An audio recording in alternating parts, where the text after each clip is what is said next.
માનનીય આચાર્યશ્રી, ગુરુજીઓ, અહીં પધારેલ મહેમાનશ્રીઓ અને મારા વહાલા વિદ્યાર્થી મિત્રો, આજે આપણે સૌ 26મી જાન્યુઆરીનું રાષ્ટ્રીય પર્વ ઉજવવા ભેગા થયા છીએ. ત્યારે આ દેવ વિદ્યા મંદિરની વિદ્યાર્થીની તરીકે અને ભડોલ ગામની દીકરી તરીકે આચાર્ય ઋત્વિકાના આપ સૌને લાખ લાખ વંદન. આજે હું તમને બંધારણ વિશે થોડું કહીશ. બંધારણ કોઈ પણ દેશનું શાસન ચલાવવા માટે ઘડવામાં આવેલા નિયમોના વ્યવસ્થિત સંગ્રહને દેશનું બંધારણ કહેવાય છે. બંધારણનું મહત્વ. બંધારણ એ દેશના પાયાનો મહત્વનો દસ્તાવેજ છે.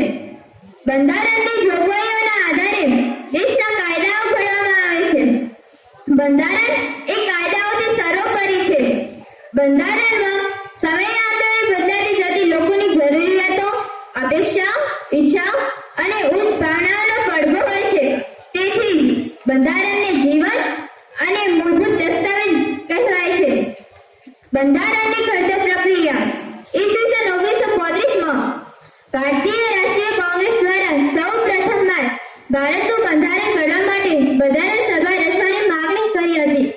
ઈસવીસન 1938માં જવાહરલાલ નહેરુએ જાહેર કર્યું કે પુખ્ત નાગરિકો વડે ચૂંટાયેલા લોકો દ્વારા અને બહારની કોઈ દખલગીરી વિના રચાયેલી બંધારણ સભા વડે રચાયેલું બંધારણ તૈયાર થવું જોઈએ. ઈસવીસન 1940માં ભારતના વાઇસરોય લિનિલીથી ગોયલે એક દરખાસ્ત મૂકી. આ દરખાસ્ત ઓગસ્ટ ઓફર તરીકે ઓળખાય, જેમાં પૂર્ણ સ્વરાજની વાત ન હોવાથી પ્રજા અને નેતા બંને નારાજ થયા અને આંદોલનનો રાહ લીધો. ઈસવીસન 1946માં હિન્દને પૂર્ણ સ્વરાજ આપવા અને હિન્દી નેતાઓ સાથે વાટાઘાટ કરવા કેબિનેટ મિશનની નિમણૂક કરવામાં આવી.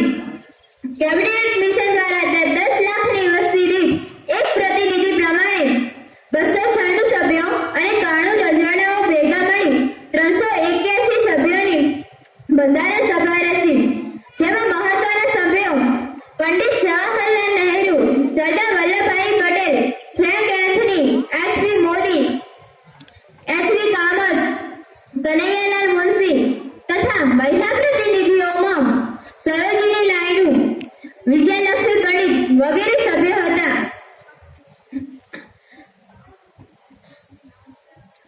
આ બંધારણ સભાએ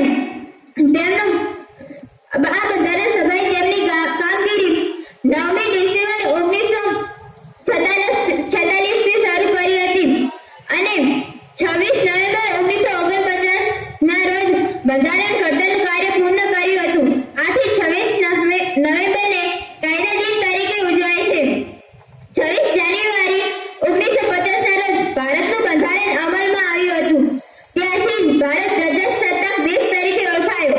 તેથી 26 જાન્યુઆરીને પ્રજાસત્તાક દિન તરીકે ઓળખાય છે. શ્રીમતી હંસાબહેન કે જે ગુજરાતના પ્રથમ જીરાજ મહેતાના પત્ની હતા, તેમણે ભારતની બંધારણ સભાને પ્રથમ રાષ્ટ્રધ્વજ અર્પિત કર્યો હતો. બંધારણ સભામાં રાષ્ટ્રચિહ્ન તરીકે ચાર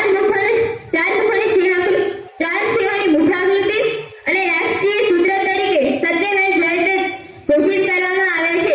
બંધારણ સભામાં લોકોના મૂળભૂત હકો, ફરજો, સરકારના અંગો, કાર્યો તેમજ વહીવટી સૂચનાઓ અને ન્યાયતંત્રની વ્યવસ્થા જેવી અનેક બાબતોનો સમાવેશ કર્યો છે.